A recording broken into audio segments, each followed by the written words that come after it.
Press Go Live. And we are live on Facebook. Hello, Facebook friends. I'm Love Coach Scott Thomas with Debbie Garcia and the incredible Heart Ninja, Emily Orem. And yeah, Emily and I are doing our first Facebook Live in about 15 months. And I'm going to turn it over to Debbie. Has it been that long? Wow. It has been 15 months, yeah. I'm going to turn it over to Debbie for a minute to Wow. kind of introduce what we're doing tonight and us.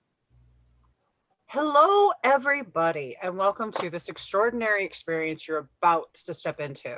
So what you're getting ready to see are these two incredible human beings, Scott Thomas and Emily Orem, that were in coupleship before, that used to share over 100 videos with compassionate communication, using their own relationship as a couple and partnership to show everybody how it's done. And then when their relationship came to an end, they mutually decided, hey, you know what, let's go ahead and show how this works. And so they did a conscious uncoupling, or they did it live, however you want to look at it, but they vulnerably shared their heart and their soul with the entire world. And we all sat by on pins and needles as we watched each of them dealing with their own heartbreak and the empathy they showed towards one another during this extraordinary event in their life, because that was a huge transition for both of them. It's now been 15 months and a lot's happened in the last 15 months for both of them.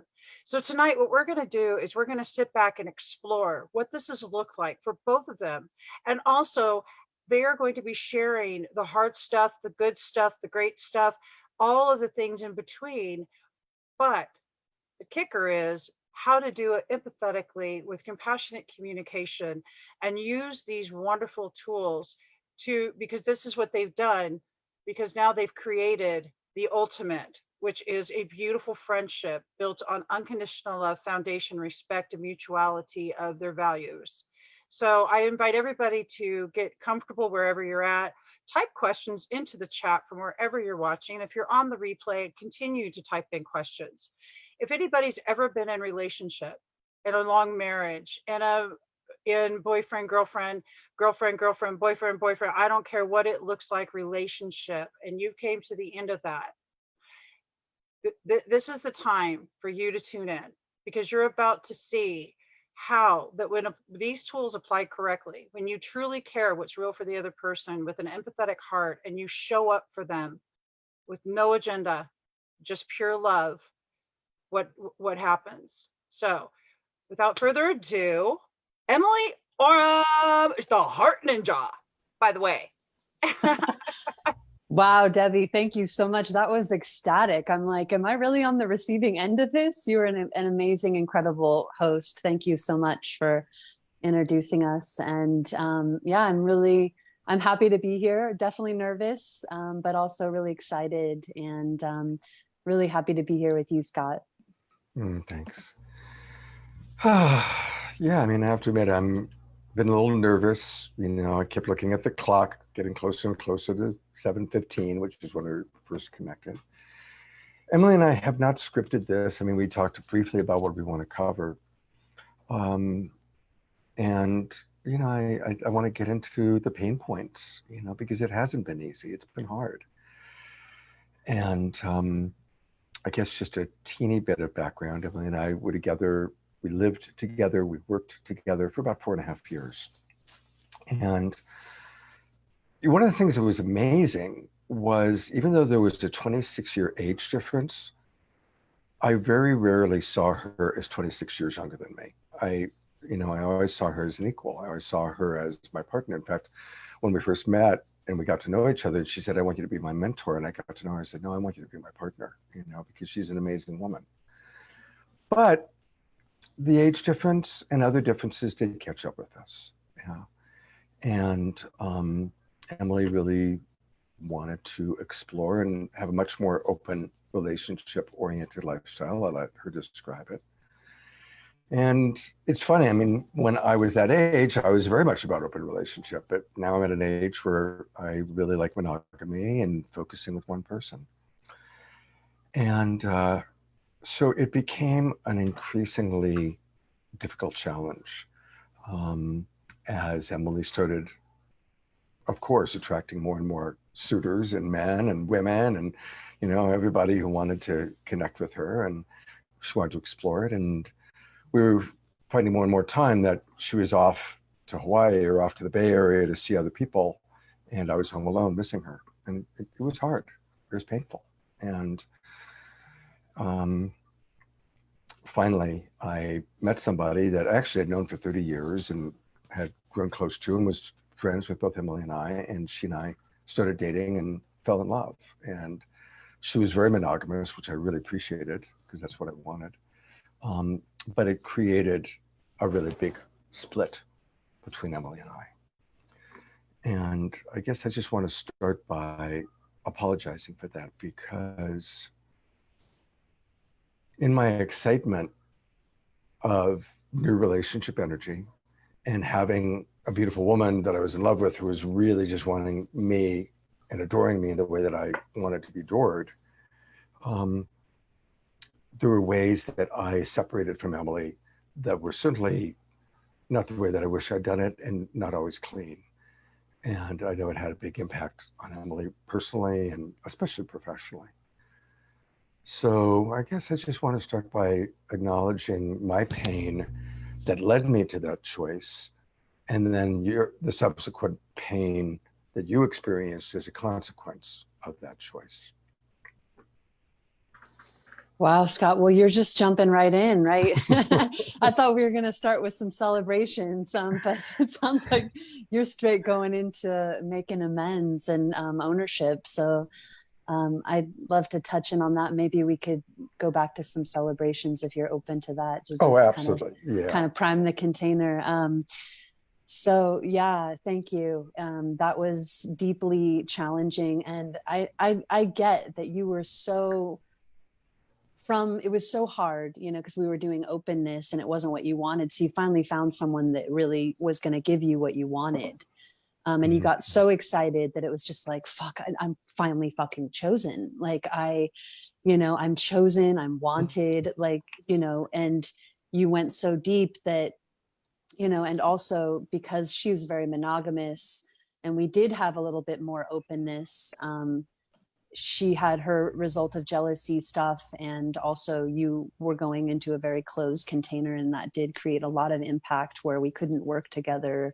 And as I was opening up, it was triggering a lot for her, and brought up a lot of the issues of the differences of what was as a result, because you wanted to speak also to a more mainstream demographic.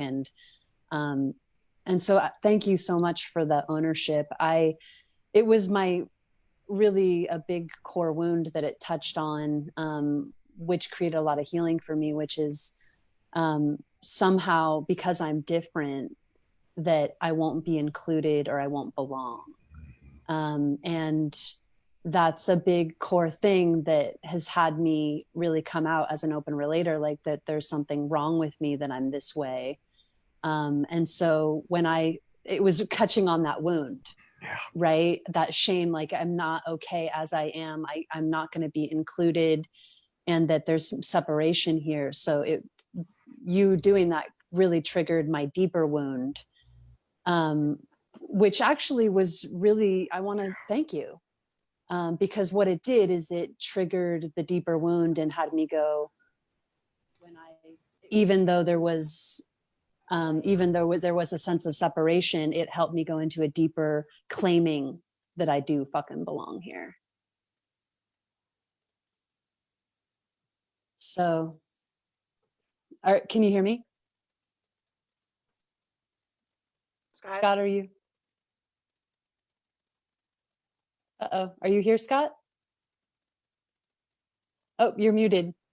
Yeah, what happened was I started a watch party, and when the audio came up, I just muted myself. But I'm right here, and I'm feeling you. Cool. I would love to just start with some celebrations. Are you open to that, Scott? Yeah. And yeah. I want to acknowledge I kind of threw a curveball there. I was like, oh God, we're going right in. I have a request for you, Debbie. If you don't mind kind of just keeping track of any comments or questions. Yeah, and that way I won't be distracted with that. And I guess what Emily and I, one of our teachings, one of our tools from Love Coach Academy is a practice called celebrations, mournings, MOURN, mourning like grieving, appreciations, and reassurances. And so we thought that as kind of a practice, we would do that. And that's the one thing we had talked about. And then I dove in because I just. You got excited and you wanted to clean some stuff up. So I really Well, and I appreciate think, it. yeah, and I wanted to get to depth. I wanted to get to depth right away, Yeah. Well, that will Um, come up again, I'm sure, because that was one of the biggest core wounds that came up since our transition. So um, I wanted to just bring in a couple of my furry friends here this is Shayla. And Shayla helps me remember to be in my heart. hmm. So I just wanted to just present some of these furry friends that support me. I know your dogs support you a lot, Scott. And this is the Heart Ninja Bunny.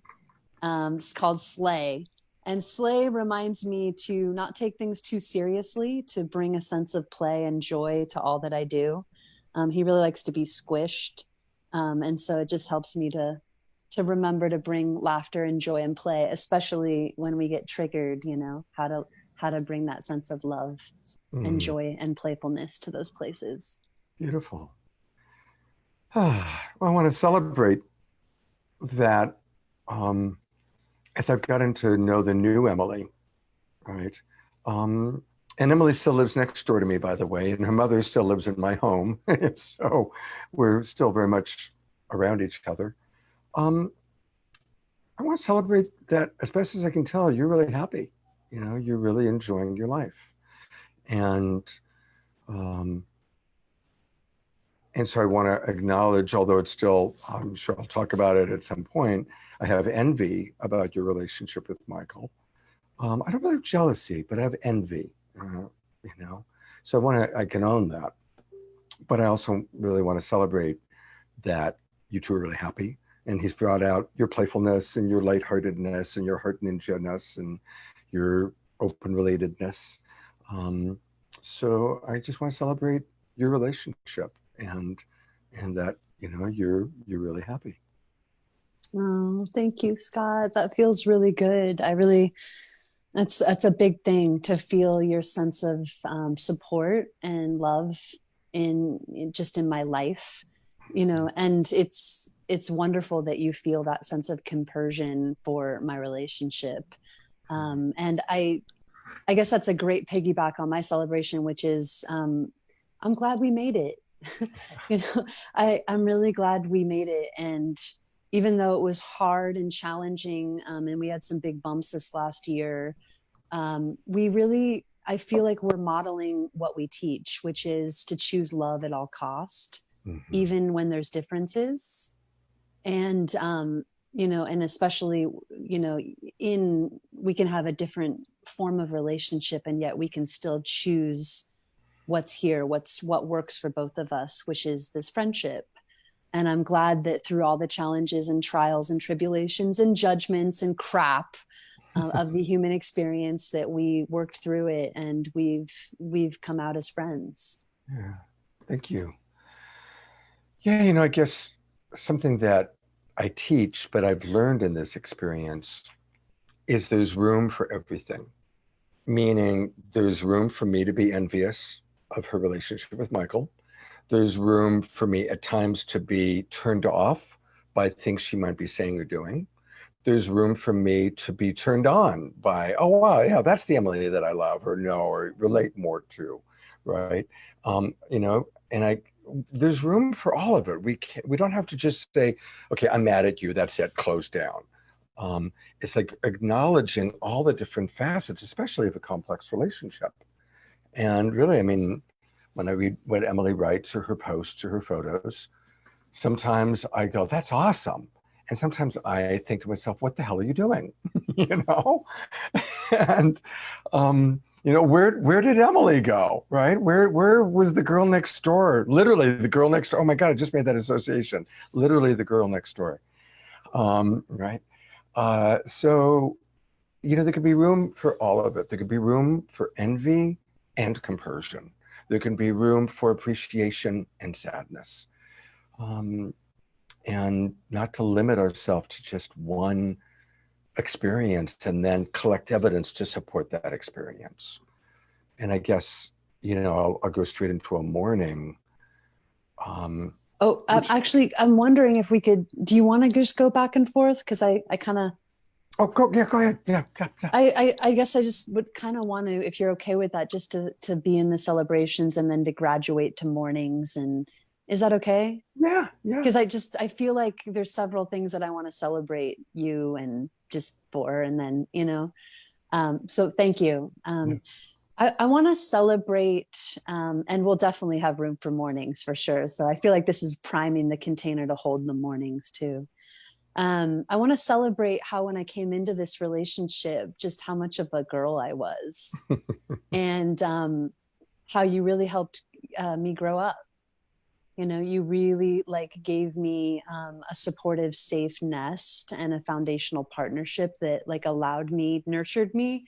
I mean, my core wound is around safety, and I grew up with meth addicts. So you provided the safety in a lot of ways that I never had.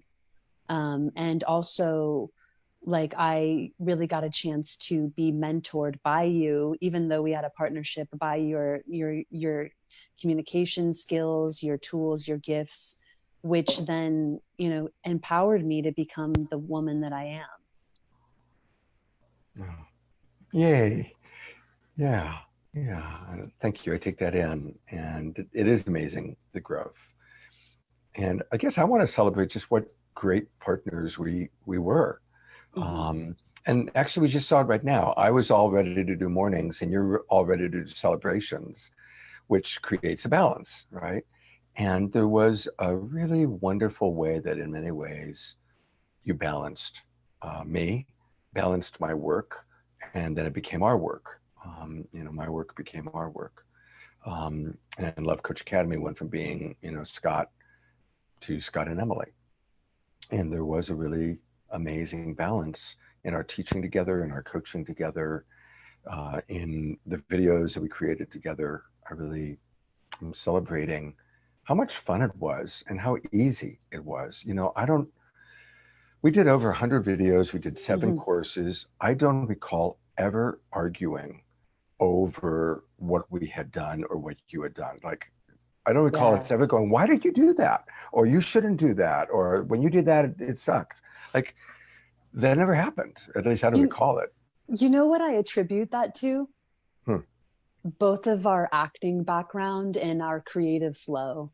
Hmm. Because when you act and when you're in theater and stage, nothing is perfect. Mm-hmm. And it's all about improv. You just roll off, it have, in theater and in being on stage, everyone fucks up, but it's all how you roll with it. And I felt like you helped me to let go of the perfectionist, to be able to go, just get out there, and I was like, well, when I got to write it down. I remember I was so about writing it down, and Oh, you're like, right, no, right, just, right. you're like, no, just you got this, get out there.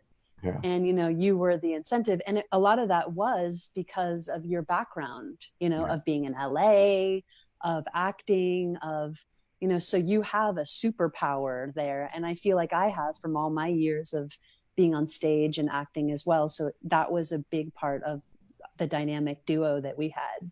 Yeah. Yeah, it's true. Yeah, that improvisational theatrical background. Absolutely. Yeah. And also, we both are into harmony. We don't like drama. I deal with drama all day long with my clients. So in my social life, I really don't want much drama, and neither do you. So I think that that was another part of it. Yeah. Debbie. I'd like to just jump in and just celebrate both of you. Emily, you said something so profound. You said to Scott, all of this brought me forward to this gratitude moment of I am the woman I am today. I mean, that my heart just exploded at that beautiful awareness that you have when you can see your own growth as a woman and who you were and how that you blossomed into who you are. And Scott, talking about this beautiful cohesive relationship, that how you were able to meld together and create in so much beauty with so much ease. And I want to celebrate both of you right now for the strong attributes of recognizing each other and also what came from this, because they were extraordinary. So now I'll be quiet and let you guys keep going. No, thank you for that. Thank you, Thank Debbie. you. I think I have one more personal celebration that I'd love to share, Scott, if you're open to it. Sure. I I really feel like, honestly, as a result of this relationship and the transition of it, that I really did heal a couple of my core wounds. And, you know, there's a part of me that's like, have I really healed it? Have I really healed it? And I want to say, I think I fucking have. Wow. And there's always bits and layers still of triggering that can happen in areas. But, you know, really coming into my full truth and power that, one, I really trust myself. I have an internal sense of safety and trust of who I am in my sovereignty. And also the piece of not needing to rely on specifically a man in any way to feel my sense of self-worth and also money. You know, a big piece for me was like, you know, getting caught up in creating together and having the money piece with another. And I really feel that as a result of this relationship, I really, you know, have financially set myself free in my sovereignty, and fully like empowered myself. And I think it's a huge core wound healing of the sense of safety, of having my own sense of internal safety and trust in myself. So yeah. And then That's the huge. second, That's it's really huge. That's really huge. Yeah, it's huge. And the second core wound that I really feel that I've mastered to come out of my codependency, which has been my biggest work, has been that there's something, my shame, so that there's something that's wrong with me and I need to change it in some way, or change my partner in order to save the relationship, in order to not lose it. And so I recognize that actually the deeper core wound is abandoning myself. So as I fully claim myself as I am, as good enough, and that I know that I am worthy and I belong here, I don't need to change myself to be any different. I can really stand on my own 2 feet in my own worth and power and truth, and know that, you know, I don't need anything outside of me or to fix or change or heal anything to feel that.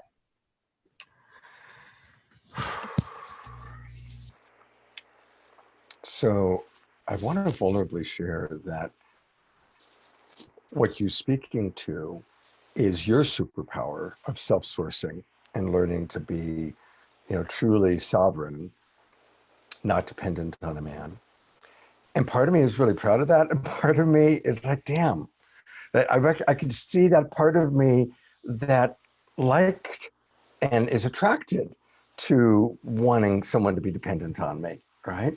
And obviously, you know, that goes into codependence, and, you know, it's complicated, right? But as somebody who was born in Christmas Day, grew up with a Messiah complex, has a rescuer thing, it was interesting, you know, my two great relationships, you know, Suchi, my wife who passed away, and you're both women who really did not need or want to be rescued, right? You did not want to be fixed. You did not need that. You didn't need to be saved. And so I just noticed even today, the part of me that celebrates your sovereignty and the part of me that is like, well, I want you to be a little bit dependent on me. Because otherwise, like, you know, where's the connection, right? And it shows how ingrained in my consciousness connection is based on dependency, right? Yeah, it's huge. And I guess I don't want to make that part of us bad or wrong either. You know, the biggest piece is just to own it and to go, oh, there's a piece in me that feels this way or has this. And, you know, and the more that we're in ownership of our parts, then they're not running us. Yeah. The most scary thing for me in relationship is unconsciousness. Because when we're unconscious, then our shit's just projecting like vomit everywhere. And we believe that is truth and we take it as truth. And, and that's the scariest thing, is when we start hurting people because we're not conscious of our own parts. So I love the codependent part of you, Scott, the part of you that wants to be needed, and the part of you that wants to to know that, a woman's going to want you. And like, there's a lot of beauty underneath that. And there's just aspects that we have to manage, right? Like, yeah, absolutely. One of my primary teachings, which of course I'm still learning, is that I want to just riff on what you said, is for us not to react to our interpretations. mm-hmm. And I've really noticed that most people that have arguments and fights that are really ugly and toxic, they're reacting to an interpretation. And most of the time that interpretation is not even accurate, right? Yeah, we're at war with ourselves and we're our at war mind. with our own thoughts, with our own projections, with our own fears. And of course, our inaccurate interpretations are always connected to our wounding, right? Yeah, which is a great segue into mornings, I think. Right? Oh man, I guess I'll share. You want to share the morning first, or you want me to share? No, you go first. Go ahead. Okay. I'll just take a moment. And actually, while you do drop in, I just want to acknowledge we have a lot of friends watching us. And it's really lovely to have our friends with us. And I've invited Stephen Rowland into our webinar room to join you and I and Debbie, since he's a precious friend. And I haven't seen all the comments, but I saw Lori Masters is crying, listening to Oh, so I just want to acknowledge our friends that are watching, and definitely afterwards I'll go in and take a look at the comments, and we'll give Debbie a chance to share some of the key comments too. But I'm really appreciating our friends who are watching. Yeah, thank you everyone. And thank you for all your love and care. And this is big. I really feel grateful to be here. Let's see, mourning. I really want to mourn the ways that after things transitioned and you went into that partnership, there's some ways that I didn't manage my pain body well. And my abandonment wound was just like, here it is, it's bleeding,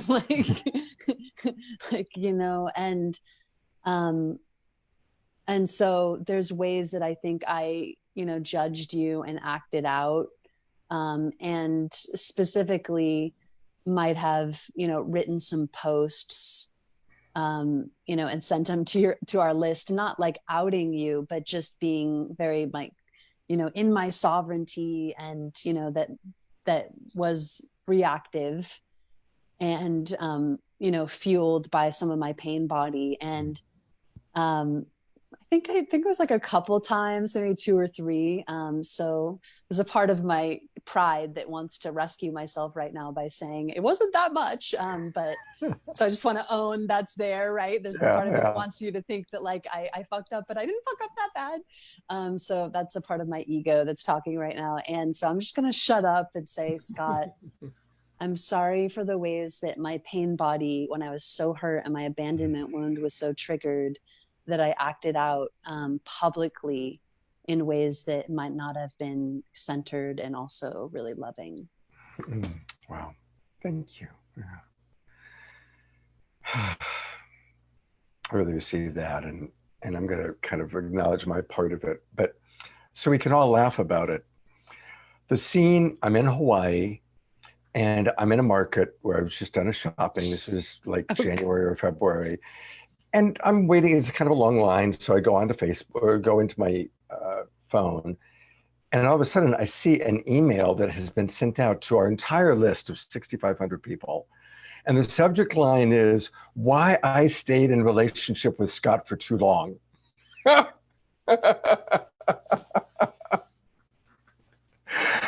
was like, I lost my mango at that point. It's like, what the fuck? Oh gosh. But I really can't laugh about it now. And you know, we do what we do. And really my morning is very similar. I was so shocked by the direction you went into publicly. I mean, I was really, really shocked. And I'm still a little bit shocked, although I think you've mellowed down a little bit. Um, and I really mourn going into judgment, and I mourn going into collusion. And especially with, you know, my partner at the time, who had a lot of kind of a combination of judgment and jealousy. And I really mourned that I colluded, you know, in my judgment, you know, and likewise, I have that same little voice that wants to say, now, I also stood up for you. Like when a lot of people would reach out and go, what's going on with Emily? Is she on drugs? You know, is she so heartbroken that she's no longer with you? I laughed about that one. I was like, no, that's definitely not the issue here. Kind of wish it was. Wouldn't that be nice? But I usually told people, no, she's just following her truth, and she's, you know, just really discovering who she really is. So, but I do mourn going into judgment. And, you know, I've really, through this last year, seeing how I did go into judgment of you. And then recently I've had a couple of people that I love and care about who've gone into pretty heavy duty judgment of me. And so I've had a big dose of how painful judgment is, how incredibly toxic judgment is. And I regret the times I've judged, because I'm really feeling the pain of other people's judgment of me and my pain, you know. And so I'm just wanting to go even deeper into what we teach, compassion. And of course, compassion really is the opposite of judgment. Yeah. Wow, Scott, I definitely have some tears welling up here. I think the part that really hit me was just your ownership around, you know, how you went into collusion. And I just want to own that it was so hard for me because you became my father and she became my stepmom. Yeah. And literally it was like core wounds. There's something fucked up about me. I have to change myself to be loved or liked or included. I'm not going to be able to like have, and then the deeper part of like, I'm losing my sense of security in my purpose, which was huge, because we couldn't work together. So I just was shattered.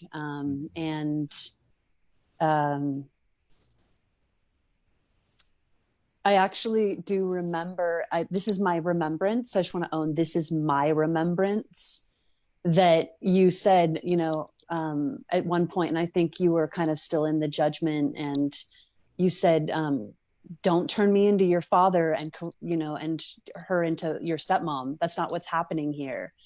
And I remember, like, actually, it was a big piece of my healing journey, which was actually, that is what's fucking happening here. Yeah. That is what's happening here. And I just need to let this be what it is, and to be myself and be in my own truth. And that was the whole piece of like, because I can't control this. Like, you at the time were in that partnership, you were choosing monogamy. I couldn't do anything about it, you know? And so then there was this piece of like, I just need to focus on my own healing, you know? So thank you for that piece. And the collusion thing is really big, you know, because it's one thing when you have one person judging you, and it's a whole nother thing to get a team of people that go into judging you. And man, I just want to put out that to anyone out there who has been, you know, like mob mentality, like outed or judged from a group of people or humiliated publicly by a group of people. I'm feeling so much just compassion for us all that have that core wound, you know? Yeah. And so you owning that and then coming into a place of like real, like apology and ownership, just really, it increases my respect for you. And two, like helps me to feel really like safe and really like, oh wow, I'm safe to move back into this connection. You know, so thank you. And that's a big piece, because if you know that's the thing, is like if someone's constantly judging another, it's not safe. Mm-hmm. It's not safe. And there's all this stuff of like, you know, you can do your own work like in your own internal safety, but the safety is like actually setting boundaries. Like, I won't be talked to that way. Yeah. Like, it's not okay to talk to me that way. You know, I hear there's a difference here, but like the judgment thing is toxic, and I will not receive that, and I don't want to participate in it. Yes. And God knows you are great with boundaries. Go to her page and you'll see her with the sword today. You know, I want to riff on something you said that I think is a teaching for all of us. And again, I'm just so grateful for all the people watching. And it's really cool seeing who's joining us. And my heart's just really smiles every time I see, oh, wow, you know, and somebody I know and love is there. In our dynamic relationships, especially most of the people that watch Emily, watch Scott, watch us, are on a spiritual path. It may not be a specific religion or faith, but on a path of raising consciousness, a path of raising awareness. Absolutely, as a coach, I've now worked with about 500 couples, and almost every couple that has a dynamic relationship, we then trigger our deepest wounds. You know, my actions triggered Emily's deep wound about, as she's just described, about her father and her mother-in-law, and I mean her stepmother. And it triggered her wounds. And she went in and dealt with the wounds instead of going into victim and making it all about Scott's such a dick. She went in, set boundaries, went in and worked with her wounds to heal, or at least learn how to honor and manage. Likewise, she triggered my wound of being too old, not being as sexually attractive or as physically attractive as somebody her own age. Yeah. And it also triggered, wow, can I really do this work without Emily or a partner by my side? I'm a relationship coach. And then I had just the most amazing partner, you know, in Emily. I mean, our working relationship was stellar. It could not have been better. And so I was lost for about a year. Our last course that we taught, Relationship Essentials, ended just about a year ago. We did finish teaching that course after we ended our romantic relationship. And really up until 6 or 8 weeks ago, I was lost. I just couldn't get started again. And I tried sometimes to maybe do something with my new partner, and God bless her, it was hard because of course she would compare herself to Emily, which wasn't fair because there's only one Emily and only one dynamic relationship. And I was lost professionally. I mean, it's fine coaching. I know how to coach. I can coach anybody anytime. But to get back up and running with Love Coach Academy, without Emily there, online course, it was really hard. It was really hard.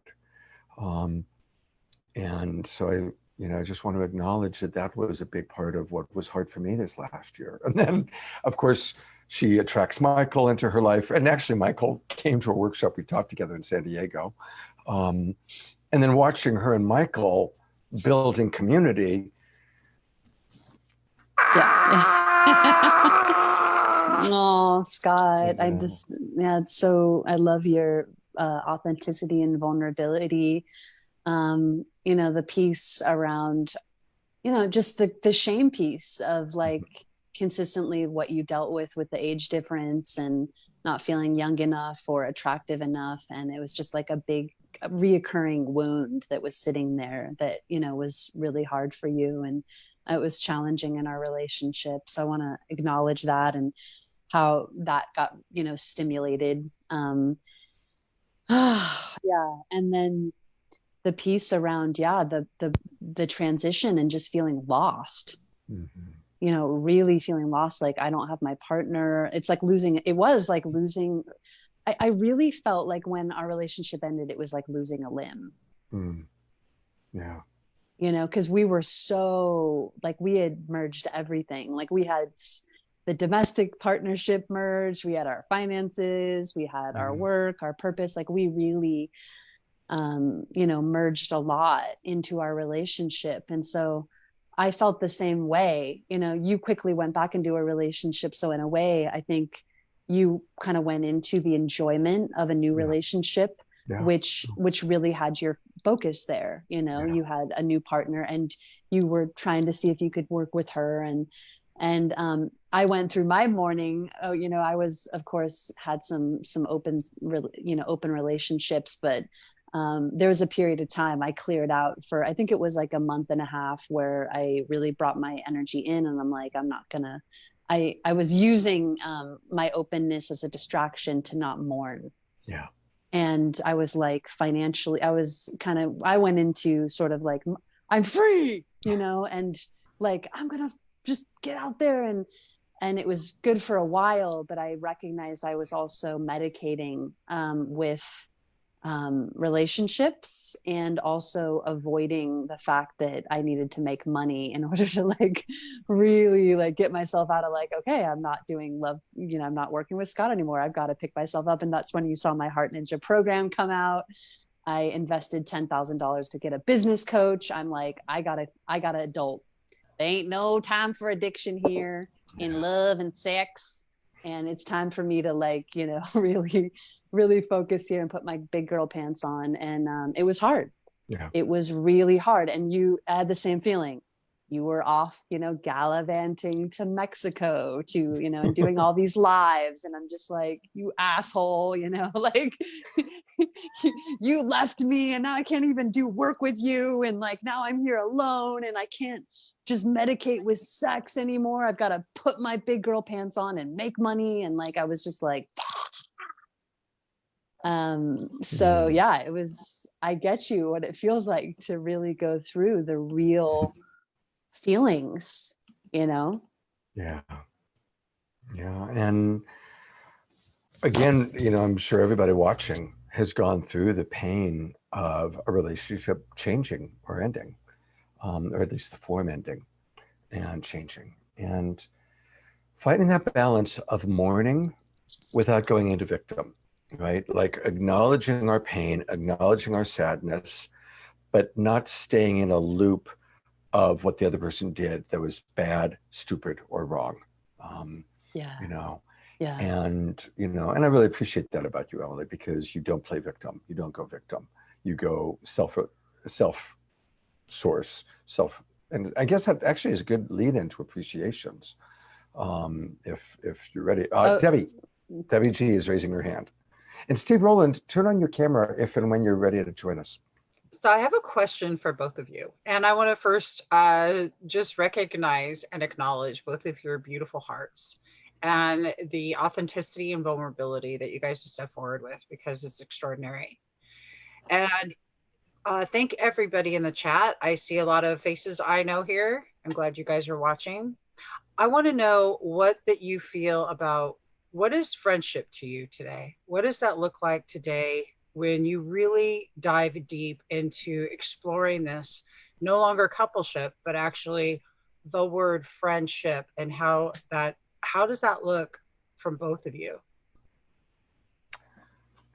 Well, I kind of mentioned it before. I think for me, it's learning how to celebrate Emily's life and relationship, even when it brings up my envy or my pain. And practicing compersion, you know, practicing really and I am really truly genuinely happy for her. I really am. And so that's how one way the friendship shows up. Also, there's kind of a practical thing that her mother lives in my home, and her mom has recently gone through surgeries and dental work. And so there's actually been just kind of, checking in with each other about her mom and how we can best support her mom and what's going on there. So there's still friendship in terms of our mutual care for each other and actually our mutual care for her mom. I'd say that that's been kind of a significant part of how our friendship has been showing up recently. Beautiful. What I want to say is, I think the medicine of curiosity. I'm genuinely curious about Scott's life. Like, I'm like, who are you dating? Like, what do you want? Like, what have you been up to? Like, what's turning you on? Like, I don't want to hear about your work. What are you doing besides work? What's turning you on? Like, what, just this curiosity piece. And again, genuinely wanting to support Scott to have an amazing life, and whatever that is. And of course, there's the part of me that, knows like Scott is all service. And so then I'm like, what are you doing for your body? Like, how are you taking care of yourself? Like, so I think there's just that general piece of wanting to support Scott, in the ways that I know were somewhat challenging in our relationship. I know self-care was a big thing for you, Scott, that I supported you with. So I'm a big proponent in checking in with Scott. How's your self-care? How are you doing, like, with managing like your own personal life with your work life? And what are you most excited about? Like, what do you want to create? And then holding that vision for Scott. Like, I want to see Scott deeply fulfilled. And I hope, you were just saying that you really want, attract a really quality partnership. And I want that for you. I want Scott to be fulfilled. That's going to bring me fulfillment, to see him fulfilled. So that's what friendship looks like. And also, what are the ways that we can still enjoy each other that are within, my partnership agreements and also within Scott's integrity, So I am still open to give Scott some craniosacral energy work. We still cuddle. That's, I don't know if that might change if you have a new agreement, but you're somewhat single. You're single now and dating. I'm very much single. Yeah, you're single. So there's a lot of kind of some openness right now to get some of your intimacy and connection needs met. So I have that flexibility. And I want to say, Michael is completely supportive of my relationship with Scott. He's like, yeah, go cuddle Scott, go give him some intimacy, So I feel really grateful for that. And I recognize in your new partnership that might not be possible. And so I'm also not in a place of attachment, but more in what is the yes, considering both of our needs and boundaries.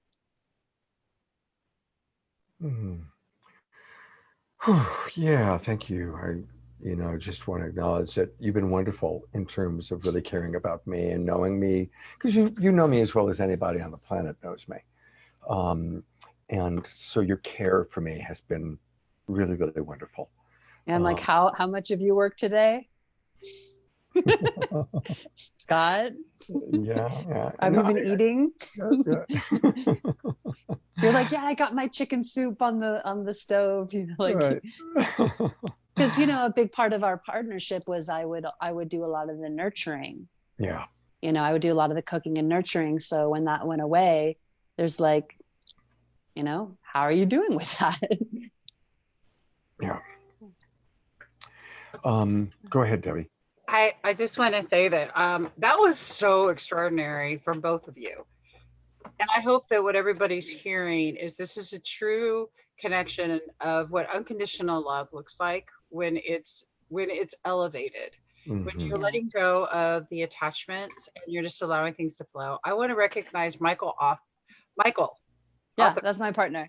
Hey, Michael. He's just like sending all these great little cute stickers and they match your stuffy. And I love this. I love this. And what I'm totally loving is that you're cuddling, because guys, does everybody hear how rad this is? Is it just me that's off here going, hell yes, this is how you do it. This is it. You just, I mean, this is so beautiful. Do you guys know that they did this study back in the 1940s on babies, and it was horrible. These orphaned babies, it's a horrible study, but they didn't give them any love or affection. They only met their need of eating and diaper changes and things like that. All of those little babies passed away for no medical reason whatsoever, because human touch and connection is so vital and important. And if anybody is watching this right now, I hope you are really connecting with how beautiful that this really, really is. I mean, I hope, Scott, whoever that you partner with is really super open and understanding, because I think that this is just part of how that we should all connect and interact and understand how beautiful that the human touch is. And that just because we're touching each other does not mean we're fucking each other. It means we're loving one another. We're just embracing each other as human beings. So thank you both for talking about what friendship looks like from your perspectives. And I hope all of you that are listening can really take this into your heart when you're thinking about your partner, or, you know, hanging out with somebody or friend or whatever, and realizing how important that it is for us to really step into that space of trust. And Michael, dude, you're cool as shit. You rock. Yeah, Michael's the shit. I guess that's Debbie. Thank you. And I want to, if you're okay with it, Scott, there's a reassurance that she kind of brought up that I'd love to request of you, if you can give that to me. Yeah, sure. Yeah. So again, just as a teaching, we can always request reassurance, like if we want that from another, and we have to let go of attachment, because if that other, we might not get it the way that we want, or we might not get it from that other person, but we can always request for our needs to be met. And that's the beauty of like this work, is that always request for your needs to be met. You know, they might not be met, that's the letting go of attachment, but your needs matter and it's important to voice them. So I guess the reassurance I'd like to request, Scott, is that if you do go into a new partnership, I would like to be able to still have you in my life. Of course. You know, and I would really like, I mean, ideally for us to still be able to go out, you know, and eat. And I recognize maybe some of the physical snuggling or whatever, or energy work or what have you may transition. However, I would still like to be included in your life with your new partner. Absolutely. And I want to give you reassurance. Yes. And that leads back to the morning that I'm so sad that the partner that I was with was so incredibly uncomfortable with my friendship with you. Honestly, we probably had at least, my previous partner and I probably had at least 15 or 20 really uncomfortable times based on her discomfort with me even texting you or having photos of you on my phone. Yeah. And it's a tricky one, because I recognize that a lot of cultures, it's like, oh, well, when you break up, it's all over. That's it. You know, there's no reason why you should be texting an ex-girlfriend or have pictures of an ex-girlfriend in your phone. And I can authentically say that when I was with Emily, she was my 100% sexual focus. She was the only person I really wanted to be with. I mean, that was where it was. And then when it changed, I really was totally devoted to my new girlfriend. My sexual attraction to Emily changed, but my love for her didn't. And so it was interesting, because for me, I still wanted to be friends and wanted to connect. And I'm very sentimental. So when Facebook Lives that we did would come up, or photos of us going to the symphony or going out would come up, or, you know, I'd see cute my heart would open. And unfortunately, my partner would see if I gave any attention to that. My new partner saw that as not honoring the new relationship. Mhm. And it really, it was the hardest thing about the relationship, and to a large degree why that relationship couldn't work long term. Yeah. Yeah. So the reassurance is yes, absolutely. It's like, how we have like the things we need based usually on our pain in the new relationship. Like when we're single, okay, these are the things I gotta have, right? Mhm. Definitely has to be somebody that is comfortable enough in themselves and trusts me and trusts our relationship enough to know that I am monogamous and focused Faithful. Yeah. and Sexually faithful exclusive. and sexually exclusive, that they can accept that you and I are going to be friends and we are going to Yeah. connect, and we, Yeah. that's a must. Debbie. Thank you. I'd Thank you, like to, Scott. I'd like to share what Michael is saying. It says, I do my best to hold space for the beautiful being that each partner in a relationship is, even when it transitions. I remember when I went to their workshop, I literally had no intent or inkling that Emily and I would date. You guys, when you were together, inspired me greatly. Oh, that's so sweet. I will always hold your relationship in deep reverence. Thank you so much, Michael. Mhm. Mm. And then Angie Lang wants to know, Scott, do you have permission to share about you and your prior partner struggle about Emily? Not any more than what I just said. Yeah. I want to, respect her. So just that it was a cultural difference. There was a big Yeah. cultural difference. Yeah, I actually want to say I really do believe that your prior partner was just very monogamous. Like that was her cultural belief, that a lot of, people that generally do the work that Scott and I do, we're very heart poly. We're very open in heart and inclusive heart poly.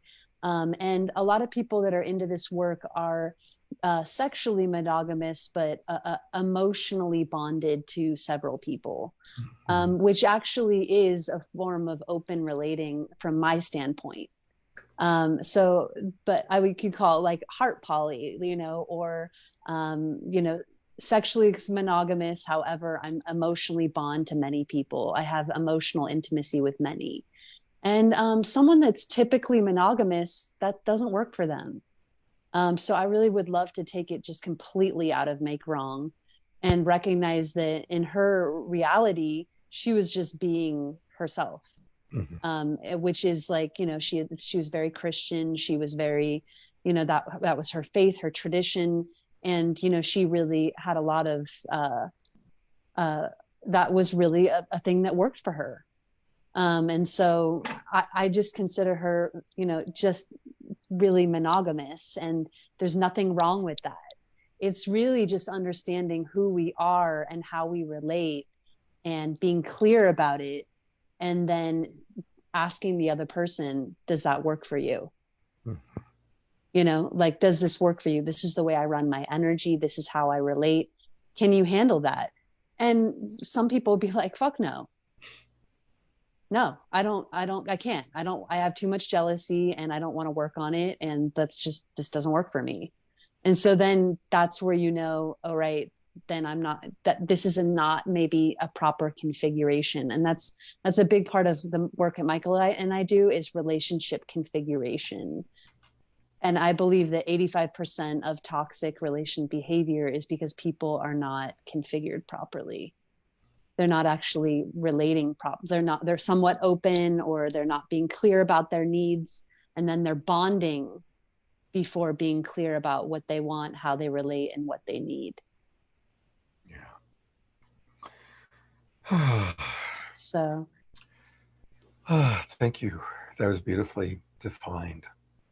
I'm noticing we're getting close to an hour, and I'm also appreciating that we've got about 40 people who've been consistently watching. So again, we've done celebrations, we've done mornings, we did a brief reassurance. yeah. How about a couple of appreciations? And we have kind of Yeah. along the way. Any reassurance that you'd like to request of me?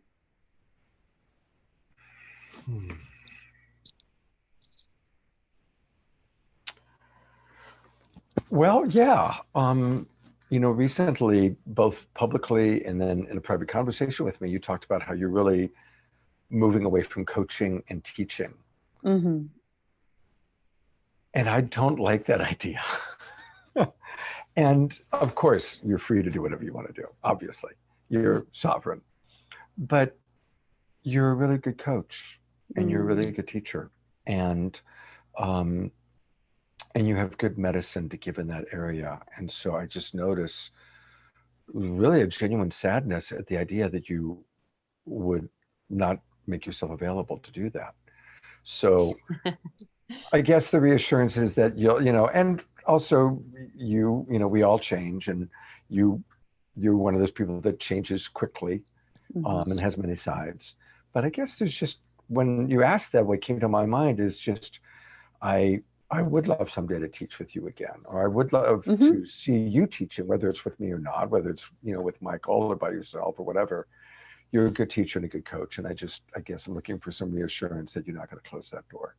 Yeah, thank you. Yeah, I will never close the full door of coaching and teaching, most likely. I feel at large I'm being called to community building, and we'll still definitely do coaching for some private, high ticket sales, private coaching. But I'm definitely open if there's something that pulls me. If you're like, this is Emily, and it pulls me and it's in my yes, I'm definitely open. So I'm not closing the door. I remember you called me recently and you're like, I just want to make sure that, it's really sweet. Yeah, I'm not going to leave it fully. So you don't have anything to worry about. Okay, cool.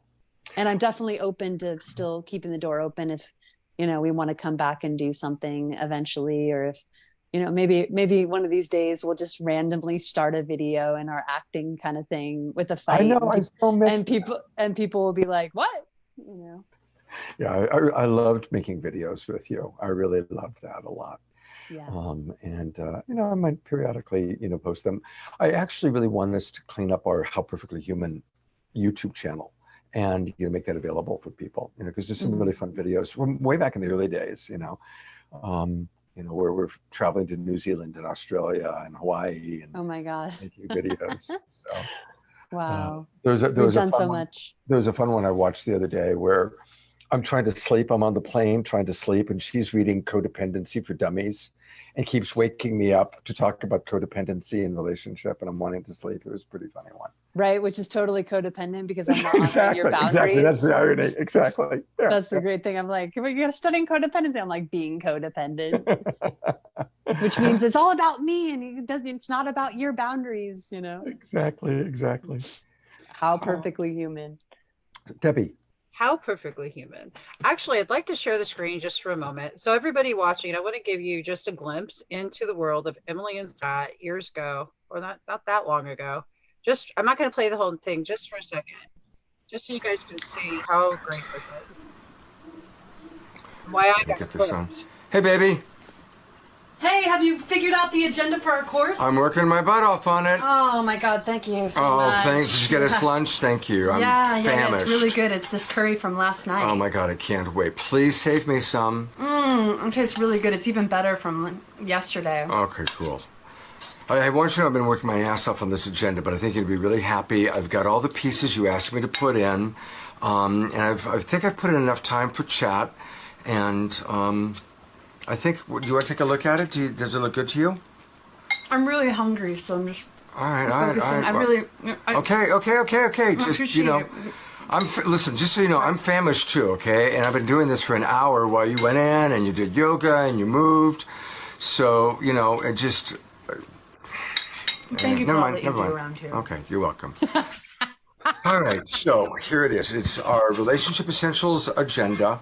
We've got just about everything set up. And why don't you take a look at it while I eat some of the... Where did it all go? Oh. Where did it all go? Well, there's a little bit left there for you. There's a carrot. There's a fucking carrot and 3 peas. Look, Facebook Live. Look at what she left me. But a carrot and 3 fucking peas is what she left me to eat. I'm such an idiot. Look, You just always do this. Forget it. Forget it. Forget it. I don't even have time. Forget it. Always, I know. Always, you think about always all do the this. things that I do for you around here. Oh, but this is so classic of how inconsiderate you are. It's like Inconsiderate? always, I would have gone out, I would I have made food for you, I would have brought it. I forgot. Oh, that's right, I forgot. You're an earth angel. She's an earth angel. Oh, don't go there. She's an earth Don't angel. freaking go there. She can't remember things because she's a sweet little earth angel. How perfectly human. Hello, Facebook friends. Hey, Facebook. So good. Oh my God. So good. Woo, that was great, right? How perfectly human. Okay, guys, I just wanted everybody to really like get a really good grip on what they're talking about if you've never seen it before. So now I'm going to hand it back because I just wanted to share that. I really, that's a perfect segue into appreciations because I so appreciated making videos with you. And what a great actress she was. I mean, watching, did you see how she was stuffing her face? I mean, you must have gotten indigestion because she was stuffing your face so fast, you know? Oh my God. I love how you really just decided to grill me. You know, it's like any way that you could get me, you know, it's like, you know, that I just care about myself and like, you know, oh, I'm just an earth angel needing all the fucking care and support, like, which was just hilarious. So yeah, I definitely miss that aspect of our relationship. We had a lot of fun. We had a lot of fun, and I love how much you also let loose with your expression. You know, and that was, I'm much more open and loose with my mouth and expression, and I know that's been sort of hard for you a little bit, but that video you were letting loose. Let's just let put it loose that with way. F-bombs about those damn peas. 3 peas. Yeah. Well, you know, and it was very cathartic actually doing those. And you know, when Emily and I would hit a genuine challenge in our relationship, it kept the point, it was like, okay, let's not talk about it anymore. Let's just go right now and go live on Facebook and process it live. And that was pretty amazing. And that was back when, you know, not many people were doing like that. I still don't know couples that do that actually. It was a unique thing that we did that I'm really proud of. Yeah. So I really want to just deeply appreciate, and I want to deeply appreciate how many people we supported together, you know, and how many people we still support and inspire, you know, through those videos and through our work that we both have done in Love Coach Academy. I mean, I know I created a lot of documents that are still, I think, utilized and still in Love Coach Academy. And I took some of your old documents and really, you know, put my own spin or just put my perspective on it and some of the things that we created together, which is just a host of stuff that is now a lot of the core teachings of what you utilize to help people become love and relationship coaches. You know, and I use a lot of those docs too, still in my coaching practice. So I just want to appreciate the wealth of information you brought into my life, the wealth of information and that we did together, the creation, we created a lot together. Yeah, it's true. You know, I kind of brought the compassionate communication part in, and Emily brought in all about boundaries, self-sourcing, subpersonality work. Those aren't the only things that Emily brought in, but those are some of the significant things that you brought into Love Coach Academy and my teaching and still out to the world, you know, and what I am sharing with, you know, my current course. So thank you for your wisdom, and, you know, may we take what we learned from each other, what we learned and created together, and continue to share it in our respective communities. Absolutely. So, and by the way, I did notice a question. Somebody just asked if what we just did, that little video, if that was real or it was a skit. And it was a skit based on something real. Emily really had Eden Moore, and I don't remember the dynamics now. I remember we shot that. We were in Nashville, Tennessee, teaching when we shot that. So we would usually take issues that came up in our relationship and then exacerbate them, Right. on what if a couple actually really went into fighting around this, or what if they really like use their judgment. And it was great because, a lot of that stuff's going on and people feel a lot of shame around it and they hide it. And I think what we really did is we helped take the shame out of it and recognize, look, people are doing this, and the only way to stop it is by making it conscious, and letting go of the shame around it and being like, okay, we got to take a look at this if we want to change it. Right. Mhm. But a lot of people, by bringing that out, it's like it gave a lot of permission for people to be in ownership that if they did that, in their relationship. Beautiful. Yeah. And What's up, Stephen? there he is, Stephen Rowland, one of our dearest friends, who holds the record, possibly along with Julian Lawrence, for taking relationship essentials and our online courses the most. I think he did it 3 or 4 or 5 times, something like that. He took almost every course we taught. Emily's got her little friend out. Can Stephen hear us? He can definitely hear us. And Stephen, I've unmuted you if there's anything you'd like to. And I want to acknowledge Michaela, who is in the background behind Stephen. And we What's love up, Michaela. Michaela? Michaela also took our course several times. And Michaela is in my current Love Coach training course, training to be a love coach. So we love Stephen and Michaela a lot, and Yes. open to anything you want to share.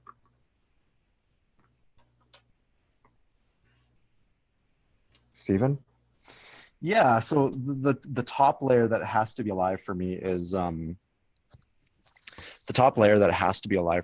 just like awestruck. The word awestruck and appreciation comes up for me, just for you two to having gone on the journey that you went through to arrive here, where we're all kind of reculminated together in this like very rich, juicy exploration of your personal processes, and yeah, just have so much admiration for you, Scott. You're such a prolific love coach in the community that you've created and are surrounded and immersed in, and for you to just kind of drop any sense of like I'm a master love coach and like some type of like egoic pedestal with that type of narrative, where you just kind of let your guard down and let us peek into your heart and soul. And it's brought me to tears many times on this call, and you're just such a true role model for authenticity and vulnerability. So thank you, Stephen. So thank you. Yeah. I mean, Emily helped me with that because I was born and raised in Los Angeles, and I was in the entertainment industry a long time, where it's very image oriented. And so even my wife Suchi helped me kind of bust out of maintaining an image, and then Emily picked up where Suchi left off when Suchi passed away, teaching me about being authentic and transparent. And it's still challenging. There's still, even on this call, there have been moments where I've wanted to jump into Love Coach Scott mode and go into teaching, sometimes because we're hitting a tender place. And so it's a challenge. I'm from LA, and I have that image oriented thing that is where I'm coming out of. I'm coming out of that way of being, and so Emily was a huge consistent help in helping me to be more real and honest and vulnerable. And yeah. Thanks, Scott. Yeah, it's really important for me. Is I really want to end the hierarchy. And we do that by being human. And I feel that that's really important so that we can all connect in this vast reality and come into our hearts together. Yeah.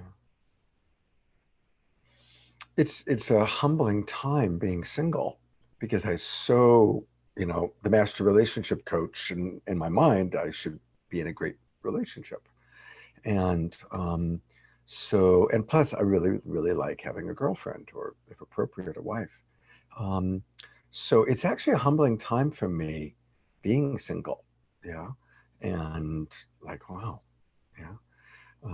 So anyway, thank you, Debbie and Emily and Stephen and Michaela for acknowledging that. Yes, Debbie, I see you waiting here. Well, first off, I'm glad that you're single because you joined me in my singledom. That's all right. Single for years. I love it. It rocks. Seriously. And you're rocking it. And, you know, you are your best love, Scott.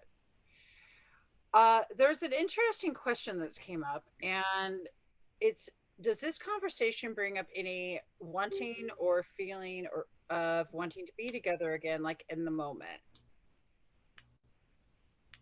I'll let Emily answer that one first.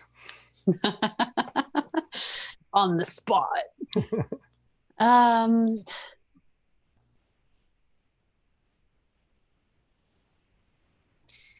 yeah, I think, you know, the biggest piece that comes up for me is the sense of loss around just the way that we work together. And so there is desire there. However, there's like, where's my current path and my priority of values and desire? So I feel like loss and then desire, and then also this conflicted part, like what's a priority right now?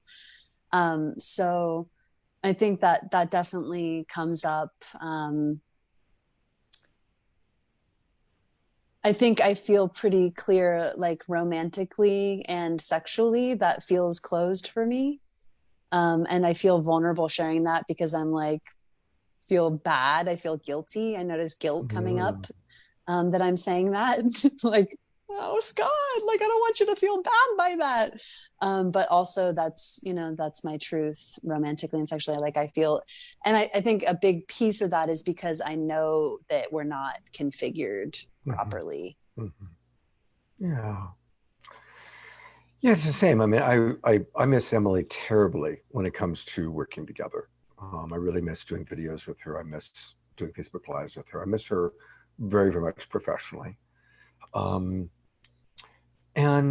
when I shifted, you know, I don't want to go into TMI, but one of the things that was wonderful was the last time we made love, we both agreed it was like one of the most amazing times. Yeah. It was really, really powerful. And it Like felt one of the most profound. yeah, it was really powerful. And there was a sense of closure there. Yeah, I felt that too. Yeah. So I you know, never say never, but I don't imagine that. And I don't lust after Emily. I don't fantasize about her sexually.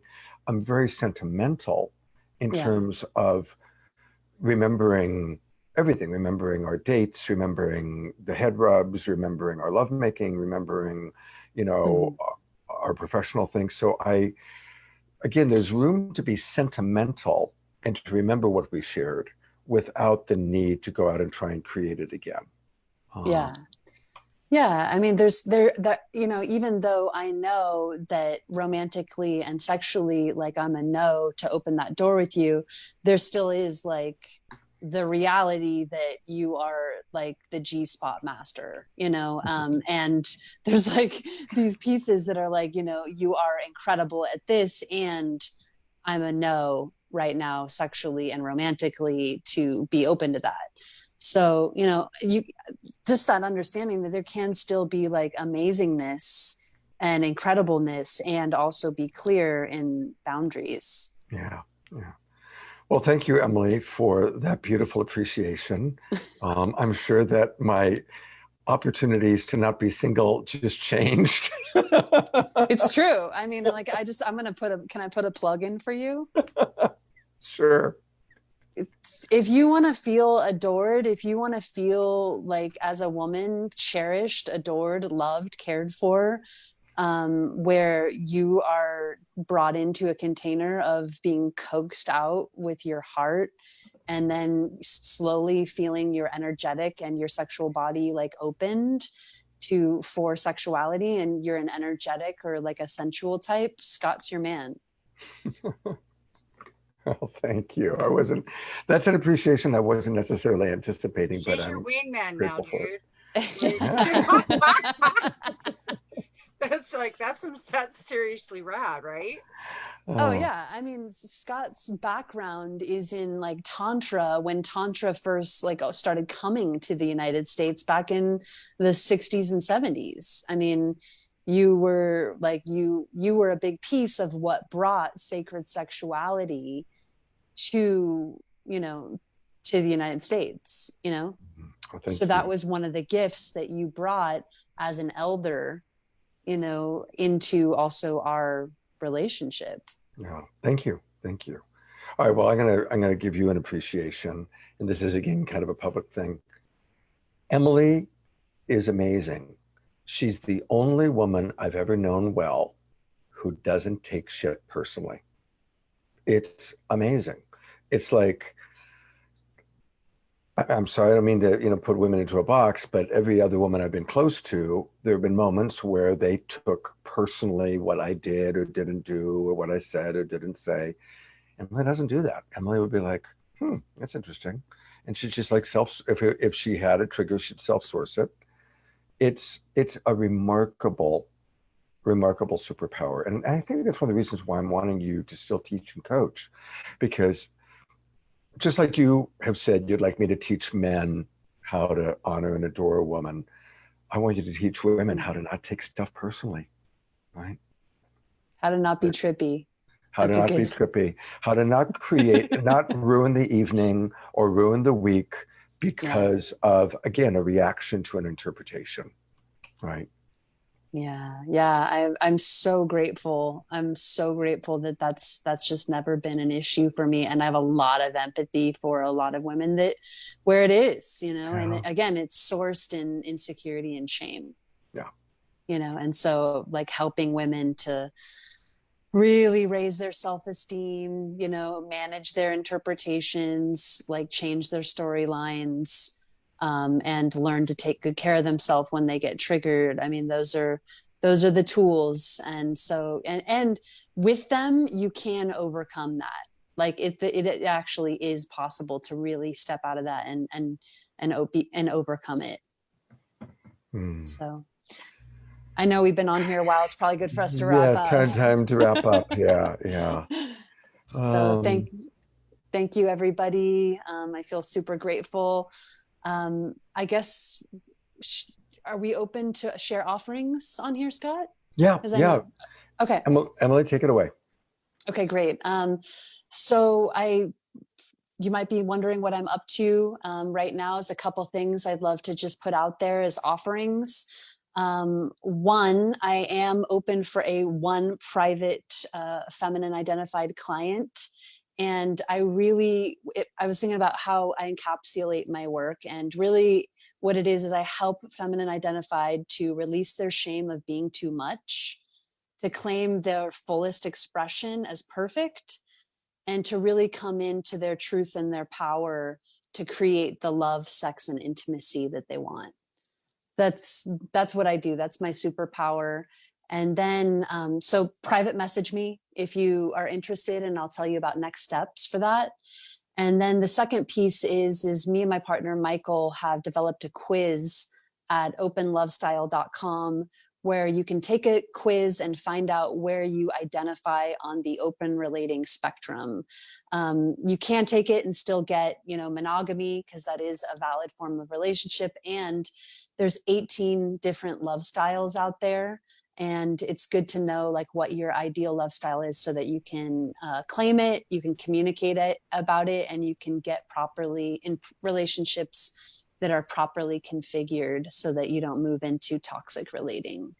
So you can go check that out at openlovestyle.com. The quiz is free. If you want to learn about the different 18 love styles, you can pay like $7 and get like a map of the different love styles. Beautiful. I encourage everybody that really, feels a resonance to check out what Emily and Michael are creating. They're creating a really special community, and it's very cool. And my offering, Debbie Garcia and I are doing more and more work together, which I'm really enjoying. And there's a new Love Coach Academy online course, Saturday mornings at 10 o'clock Pacific time. We have a course where we teach how to manage triggers or how to build more emotional intelligence. And then on Wednesday nights, we practice. And this is for anybody who wants to be masterful in their relationships.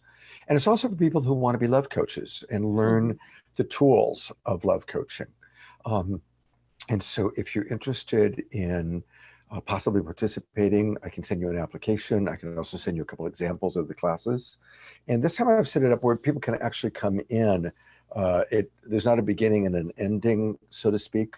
I'll kind of be repeating the course so people can come in at any time and learn and grow. So again, the best way is private message me or private message Debbie. And Debbie, I would love to support you and your offerings. And I know you've got a new offering. Do you want to talk about that? Well, I have a couple of them. I'm doing the Gratitude Alchemy Life Experiment, and that's where we get into the practice of cultivating gratitude in our life. And it's a really fun 21-day practice. You can hit me up for that.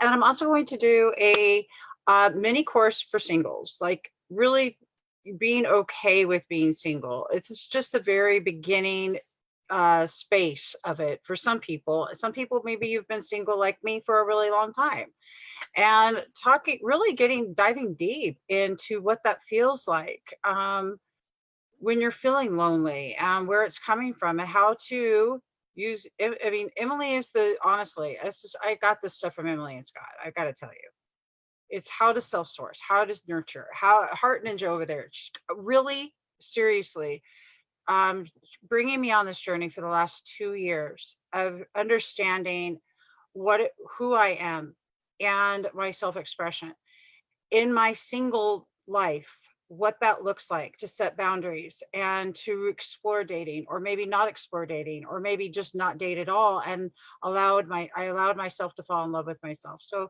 that's just a mini course. And if you want to work with me privately, you can as well. So you can just message me. Honestly, I'd love to see everybody just pop right in to Wednesday night, Love Coach Academy, and see how you're vibing with it, okay?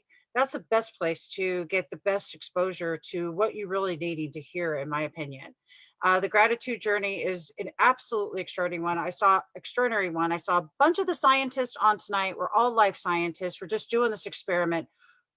Biggest thing I know is that we have to have fun and enjoy this journey. I want to thank Scott and Emily. Steve, thank you for popping in, and Michaela. But I really appreciate this opportunity. I'm honored and blessed by both of you. Anybody who's watching this on the replay knows something. For 2 years now, both of these individuals have made the biggest impact on my life. And I chose to work the tools, but I am in appreciation from here to all eternity for what that it's done for me and changed in my life. And I just adore you guys so much. Emily, I can't even tell you how much I am in so much gratitude for both of you. Oh, Debbie, thank you. Thank you so much. You've been a wonderful hostess. Stephen, it's awesome to see you, brother. Michaela, thanks for popping on. And yeah, I just want to give a plug for Scott. Like, honestly, so much of my clear communication and my ability to empathize and understand others has come from Scott's superpower. And so if you're over there like, wow, I really want to learn to communicate better and have really effective, loving, heart-based relationships and heart intimacy, that's definitely Scott's superpower. So I dance on over there and become a love coach. You know, you've changed my life, Scott, and these tools and skills will forever be with me, and they support the people that I work with. So thank you. Mm-hmm. A lot of beautiful appreciations. Thank you. I love you very much, Emily. I'm one of those people, once I love somebody, I love them forever. And I will always love Emily. Yeah. And I love Debbie, and I love Stephen and Michaela. You're a lover. I am an emotional poly guy, I guess. You are. You're an emotional poly guy. An emotional poly guy. I guess I'm an emotionally engaged girl, because I got to check on this. Now I got to go over and take Emily's test, because for real, you guys need to go check it out. Well, if anybody wants to like be badass and like you really want to just step into your power, into your womanhood, you need to hook up with Emily. I mean, she's taking one person. You better hurry up before I decide to do it.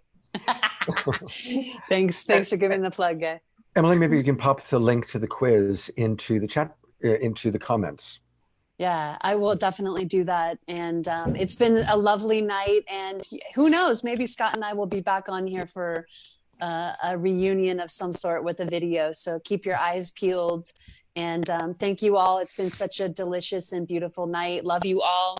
And I will definitely go back and comment on the comments. Bye, Scott. Bye, Debbie. Love you. Bye, Stephen. Thank you, everybody. Mwah. And thank you, everybody, for watching. Thank you, all the Thank people who you. are watching. See you comments soon. Good night, baby. Good night.